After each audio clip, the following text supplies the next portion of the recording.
सुप्रभात बच्चों, इस विद्या में आपका स्वागत है। हम लोग लिंग जो संज्ञा शब्द होते हैं वे या तो पुल्लिंग होते हैं या तो स्त्रीलिंग होते हैं, तो हम लिंग का अध्ययन कर रहे हैं। तो हिंदी में हर एक संज्ञा शब्द का लिंग जानना बहुत ही जरूरी है, क्योंकि हिंदी के जो वाक्य होते हैं उनमें कर्ता और कर्म के अनुसार ही क्रिया बनता है, और ये जो कर्ता और कर्म होते हैं वे तो संज्ञा शब्द होते हैं। तो हमें हर एक शब्द का लिंग जानना बहुत ही जरूरी है। उसमें हम लोगों ने पढ़ा था कि जो प्राणीवाचक होते हैं वो प्राकृतिक रूप से ही पुरुष या तो होते हैं या तो स्त्री होते हैं, इसलिए हम उनका लिंग आसानी से जान पाते हैं, उनका लिंग निर्णय भी कर सकते हैं।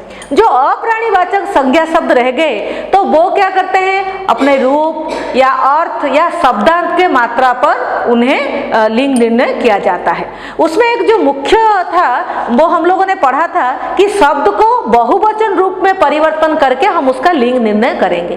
तो ये सबसे आसान तरीका है।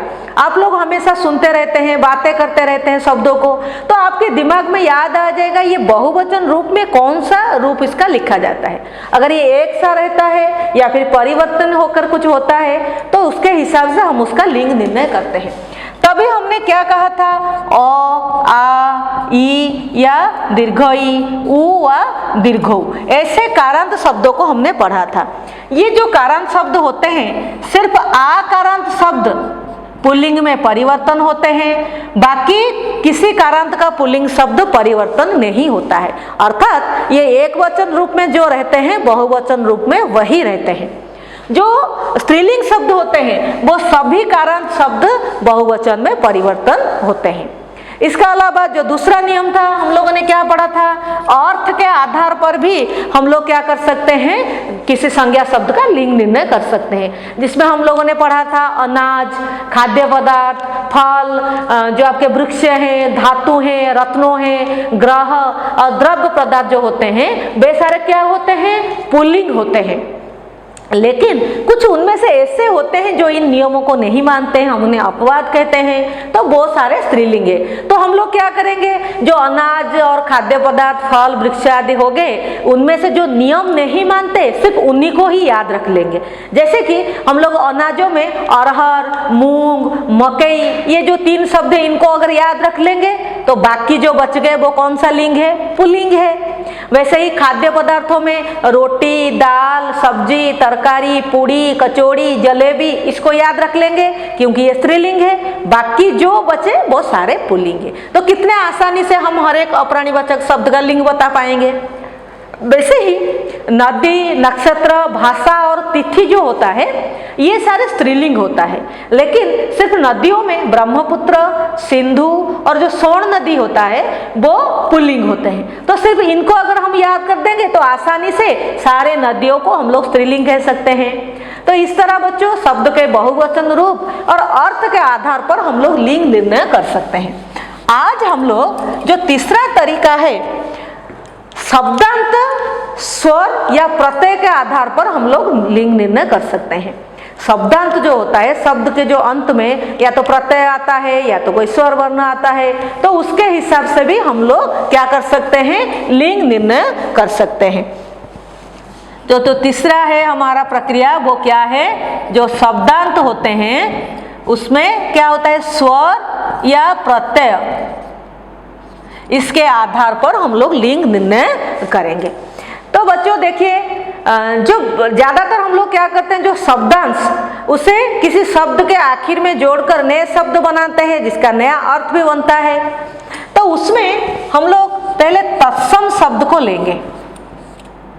कुछ तत्सम शब्द होते हैं जिनके आखिर में, ये तत्सम शब्द होते हैं इनके आखिर में अ, अन, ये लो आप लोग जानते हैं, ये सारे जो क्या होते हैं, प्रत्यय होते हैं, या हम कह सकते हैं उसका अंत कह सकते हैं। जो जिस तत्सम शब्द के अंत में अ, अन, त्व,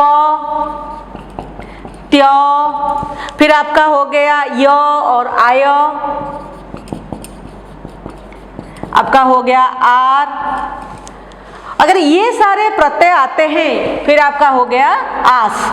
ये सारे प्रत्यय अगर किसी तत्सम शब्द, आप लोग जानते हैं तत्सम शब्द जो शब्द संस्कृत से सीधा लिया गया है, संस्कृत के साथ समान है, तो वो आप पहले पहचान लीजिए ये तत्सम शब्द है कि नहीं। अगर ये तत्सम शब्द है और उसके आखिर में अ, अन, त्व, त्य, य, आय, आर एवं आस है, तो ये शब्द कौन सा है? ये पुल्लिंग है।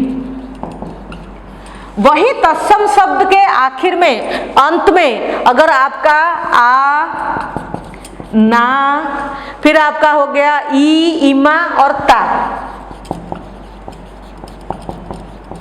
हो गया, तो आप आंख मूंद के कह सकते हैं ये स्त्रीलिंग शब्द है।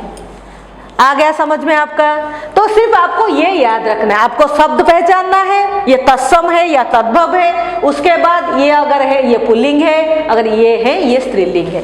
वैसे ही अगर वो शब्द तद्भव शब्द है, आप जानते हैं संस्कृत से जो शब्द लिया जाता है उसे तद्भव शब्द कहते हैं। अगर उसके आखिर में आ, आव, फिर आपका हो गया ना, पा, पन, ना, पा और पन, तो ये सारे शब्द हैं पुल्लिंग। अगर इसके आखिर में अ, आई, फिर आपका हो गया ई, इया, फिर आपका आ गया अन, वट और हट, तो ये सारे आपके हो गए स्त्रीलिंग शब्द। तो बच्चों पहले आप लोग तत्सम या तद्भव शब्द है उसे पहचान लीजिए, उसके आखिर में कौन सा प्रत्यय आता है या फिर अंत आता है उसे देख लीजिए, उसके हिसाब से आप इनको अगर याद कर लेते हैं तब आसानी से कोई भी तत्सम या तद्भव शब्द को आप याद कर पाओगे। तो बच्चों देखिए हम लोगों ने आज ये तीसरा नियम पढ़ा, उससे पहले हम लोगों ने 2 नियम और पढ़ चुके थे कि कैसे हम लोग क्या कर सकते हैं, किसी शब्द का लिंग आसानी से निर्णय कर सकते हैं। तो लेकिन आपके जो किताब में ढेर सारे शब्द दिए गए हैं, आप उनको अभ्यास कीजिए ताकि बहुत सारे शब्द आपके दिमाग में रह जाए। तो क्या होगा, आप लोग आसानी से कभी याद करके वो शब्द को भी आप लोग लेके आसानी से उसका लिंग निर्णय कर सकते हैं। इसके अलावा हम लोगों ने पहले पढ़ा था कि कैसे पुल्लिंग शब्द का स्त्रीलिंग शब्द बनता है, जैसे नर, नारी, कुत्ता, कुतिया, ऐसे हम लोगों ने कुछ शब्दों का स्त्रीलिंग रूप बनाए थे। आइए अब उसका लिंग परिवर्तन करते हैं, कुछ शब्द का लिंग परिवर्तन करते हैं। उसमें और एक नियम भी हम लोगों ने पढ़ा था कि कुछ ऐसे पुल्लिंग शब्द होते हैं जिनका स्त्रीलिंग नहीं होता है, कुछ ऐसे स्त्रीलिंग शब्द होता है उनका पुल्लिंग रूप भी नहीं होता है, वो प्राणीवाचक होते हैं। तो हम क्या करते थे, नर और मादा लगा के उसका लिंग परिवर्तन करते थे। जैसे कि कोयल हो गया, आपका कौवा हो गया, इनका या तो ये स्त्रीलिंग रूप में रहते हैं या तो पुल्लिंग रूप में रहते हैं, तो उनको नर कौवा, मादा कौवा, नर कोयल, मादा कोयल जैसे हम लोगों ने बनाया था। वैसे ही आइए कुछ सब पुल्लिंग शब्द को हम लोग स्त्रीलिंग में परिवर्तन करते हैं। तो हम लोग पुल्लिंग से उसे स्त्रीलिंग शब्द में परिवर्तन करेंगे। तो कुछ अकारांत शब्द होते हैं, उनको आ में परिवर्तन करके हम लोग क्या करते हैं, स्त्रीलिंग बनाते हैं। वो अकारांत में होते हैं पुल्लिंग शब्द, उनमें आ लगने से वो स्त्रीलिंग शब्द हो जाते हैं। जैसे कि आपका वृद्ध, वृद्धा, शिष्य, शिष्या आदि जो शब्द होते हैं। इसके अलावा आपके किताब में ढेर सारे शब्द दिए गए हैं, आप उनका अभ्यास कीजिए। फिर आपके जो भाषा ज्ञान है, गद्य और पद्य में भाषा ज्ञान दिया गया है, उसमें से आप शब्द लीजिए, उसका लिंग परिवर्तन इसी नियम के अनुसार करने की कोशिश करें। फिर इसके अलावा कुछ अकारांत शब्द होते हैं, उनमें हम ई कारांत लगा के उन्हें स्त्रीलिंग बनाते हैं। देव, ये अकारांत पुल्लिंग शब्द हो गया, ये कैसे बनेगा, देवी, पुत्र, पुत्री, दास, दासी। वैसे ही आकारांत पुल्लिंग शब्द भी ई लगकर परिवर्तन होते हैं। आपका हो गया लड़का, लड़की, घोड़ा, घोड़ी, मामा, मामी। और कुछ आकारांत शब्द होते हैं, इनमें हम इया लगाकर उसे स्त्रीलिंग रूप में लाते हैं। कुत्ता, कुतिया, बेटा, बिटिया, चूहा, चूहिया। और कुछ स्त्रीलिंग शब्द में हम ई न लगाकर उन्हें स्त्रीलिंग बनाते हैं। आप लोगों को याद होगा, हम लोग ने बाघ का वाघिन पढ़ा था, नाती का नातिन, धोबी का धोबिन, तो ये सारे स्त्रीलिंग शब्द बनते वक्त उनके में क्या लगता है, इन लगता है। और कुछ शब्द होते हैं जिनमें नी लगता है। आप याद कीजिए, शेर का शेरनी, हाथी का हथनी, फिर आपका मोर का मोरनी। तो इन सारे शब्दों में हम लोग नी का प्रयोग करके उसे स्त्रीलिंग बनाते हैं। फिर कुछ शब्दों में आनी लगाकर भी हम उनको स्त्रीलिंग में परिवर्तन करते हैं। देवर देवरानी, सेठ सेठानी, जेठ जेठानी। तो ये सारे आपको याद करने हैं, क्योंकि भाषा ज्ञान में हमारे आएंगे 2 मार्क का क्वेश्चन। इस शब्द का लिंग परिवर्तन करके वाक्य को फिर से लिखिए। जैसे सेठ जा रहा है, तो सेठ के नीचे आपका लाइन दिया जाएगा, सेठ शब्द का लिंग परिवर्तन करके आप लिखिए। फिर आपको तो अभ्यास नहीं होगा, फिर आपको याद नहीं आएगा, तो आप सारे अभ्यास कीजिए। सेठानी जा रही है। तो इसके अलावा जो अक्को है, अक्को को इक्को में परिवर्तन करके क्या करा जाता है, स्त्रीलिंग किया जाता है। लेखक लेखिका, शिक्षक शिक्षिका।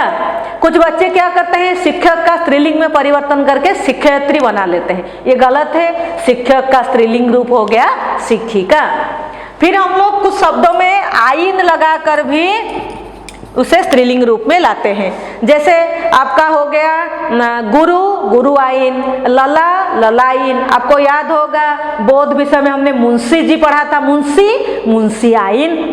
तो ये सारे आप इसको ऐसे स्त्रीलिंग बना सकते हैं। फिर हम लोग क्या करते हैं, कुछ शब्द में वान लगा होता है या तो मान लगा होगा, एक पुल्लिंग होता है, हम उसे क्या करते हैं, वान को वती बनाते हैं, मान को मती बनाते हैं। भगवान भगवती, बुद्धिमान बुद्धिमती। तो ऐसे हम परिवर्तन करके भी क्या करते हैं, इनका लिंग परिवर्तन करते हैं।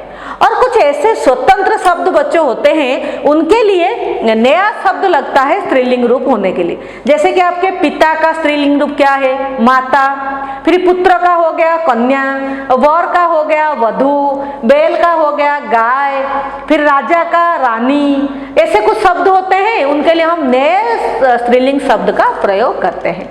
तो बच्चों, आप लोगों ने इस लिंग विषय में आपने उसका रूप पहले आपने उसका लिंग पहचाना, हर एक संज्ञा शब्द का, चाहे वो प्राणीवाचक हो चाहे अप्राणीवाचक हो, आप लोगों ने उसका लिंग पहचाना। फिर हम लोगों ने क्या किया, उसका लिंग भी परिवर्तन करने का नियम जाना।